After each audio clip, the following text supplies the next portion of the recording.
number of new coronavirus cases reported in Los Angeles County in the last 24 hours is 1,059, with one additional death. Here in Torrance, 20 additional cases were reported and new deaths were adjusted to 219. Welcome to COVID-19 Today. I'm Rhiannon Trutanich. It's Tuesday, July 13th. LA County reported more than 1,000 new COVID-19 cases for the fourth day in a row. Public health officials say more than 98% of them are among people who are not vaccinated. Hospitalizations and deaths look similar. More than 99% are among the unvaccinated as well. LA County Public Health Director Dr. Barbara Ferrer says 87% of the most recently reported cases are among those under the age of 50. While the numbers are not as high as during the peak of the pandemic, the current daily cases are still notable, reaching levels not seen since early March. Public health officials say that's likely due to increased intermingling and the spread of more variants.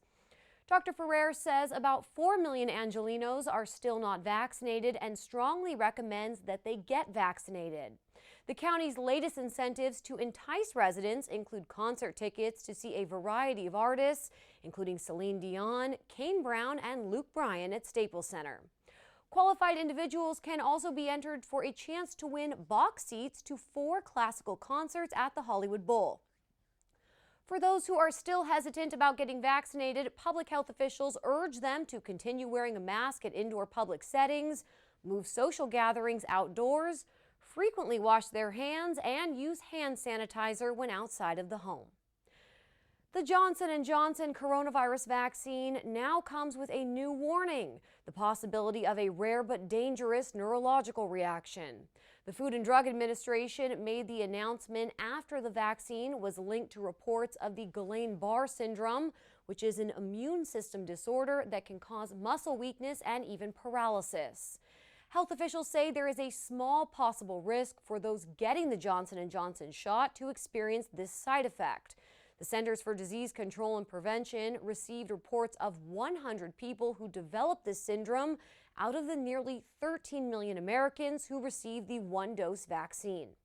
Most cases were reported in men, many of them 50 years and older.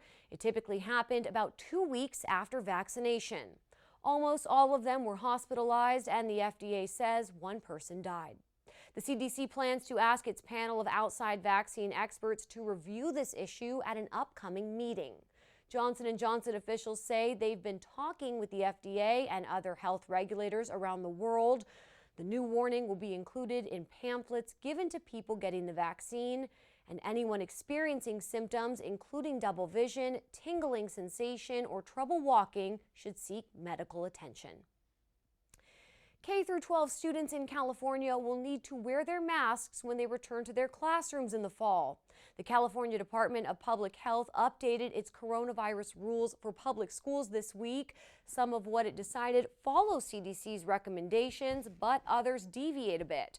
For example, all teachers and students must wear masks while indoors, but social distancing is not required because state officials worry some schools would have a difficult time accommodating all of the distancing rules. Changes may be made by November 1st as officials continue to monitor school activities. Students exposed to the coronavirus can keep coming to class if they don't have symptoms, keep wearing a mask, and get tested twice a week for 10 days. Still, they won't be able to take part in sports or other extracurricular activities during that time. State officials say students should eat outside as much as possible, and schools should enforce physical distancing during lunch. Non-essential visitors, including volunteers who are not fully vaccinated, should be limited on school campuses. And while vaccination is strongly recommended for everyone who is eligible, it will not be required to attend school or work there. To stay updated on Torrance Unified School District's latest safety protocols, go to TUSD.org. A gun trafficking strike force is now in LA, helping to prevent firearms from entering California from other states. The White House announced on Monday that the U.S. Department of Justice launched these strike forces across the country in the Bay Area, Chicago, LA, New York, and Washington, D.C. Funding comes from the $1.9 trillion American Rescue Plan and allows the strike forces to target firearms coming from other states with less restrictive gun laws. Gun violence in LA surged by 70% during the first 4 months of this year. Shooting violence and homicides also shot up during the pandemic. As of June 22nd, the number of shooting victims increased by 50% compared to the same period last year. The DOJ's gun trafficking strike force initiative is part of a larger strategy to combat gun violence. It includes $350 billion in financial support to states and local governments. The goal is to hire more officers and contribute to community violence intervention programs, summer employment and educational opportunities, as well as other investments that are proven to reduce crime. State leaders hope a $100 billion plan can help with recovery efforts as California continues to reemerge from the pandemic. The approved funding means checks for rent relief, grants for businesses, and state stimulus payments. Governor Gavin Newsom called this a California comeback plan, saying it is the biggest economic recovery package in the state's history and addresses its most persistent challenges, including homelessness and housing, transforming public schools, and battling wildfires. State leaders hope this funding can help California's recovery by providing stimulus checks to middle-class Californians and immediate relief for local businesses. The governor's office tweeted that immediate relief will be provided for families and small businesses hit hardest by the pandemic in the following ways. 2/3 of Californians will get Golden State stimulus checks, and more money will go directly into the pockets of small business owners, helping them to rehire workers displaced by the pandemic. Shohei Ohtani makes baseball history as a starting pitcher and leadoff batter for tonight's All-Star game. The Los Angeles Angel is the first two-way starter in the history of the game, which began in 1933. Ohtani said on Monday that he was not expecting to be chosen as a pitcher at all. He considers it a huge honor and says he'll try his best. The 27-year-old leads the majors with 33 home runs and is the most accomplished two-way player since Babe Ruth, who last pitched regularly back in 1919. Ohtani will become the second Japanese pitcher to start an All-Star game after Hideo Nomo in 1995 and the third Asian, Hyun Jin-ryu of South Korea, started in 2019. A rules change this year for the All-Star game will allow Ohtani to be treated as two individual players, permitting him to hit and pitch. The All-Star game returns after a pandemic cancellation in 2020. It takes place at the Coors Field in Denver, Colorado at 4:30 LA time. You'll likely see more Torrance police officers than usual out on our streets today. The police department is increasing patrol from 6 p.m. to 3:30 a.m. in an effort to get impaired drivers off the road. Additional officers will be out looking for those suspected of driving under the influence of alcohol and/or drugs. They want every driver to be as safe as possible when on the roads. They also remind everyone that some prescription medications or over-the-counter drugs may impair driving. Everyone should read their warning labels before getting behind the wheel.